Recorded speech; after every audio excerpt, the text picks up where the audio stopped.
ফ্রিজের মধ্যে দেখলাম প্রচুর পটল আছে, তো এখন যেহেতু পটলের সিজন, প্রায় দিনই পটল কেনা হয়, আজকের ওই জন্য ভাবলাম সন্ধ্যাবেলা পটল দিয়ে আর গোবিন্দভোগ চাল দিয়ে পটল পোলাও বানিয়ে নিই। তো তার জন্য দেখো পটলগুলো ছাড়িয়ে ভালো করে নিয়েছি, কেটে নেব। তারপরে একটা আলু দেবো ওর সঙ্গে। আলুটা কাটতে গিয়ে দেখলাম মাঝখানটা খারাপ, আলুটা বাদ দিয়ে আবার একটা আলু কেটে নিলাম। আর পটল আলু ধুয়ে নিয়েছি। গোবিন্দভোগ চালটাকে জলে ভিজিয়ে রেখেছিলাম 10 মিনিট, ওটাকে জল ঝারিয়ে দিলাম।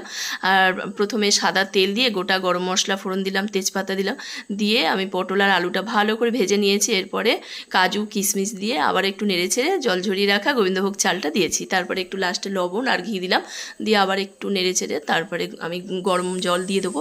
1 কাপ চালের জন্য 2 কাপ জল দিয়ে দিচ্ছি।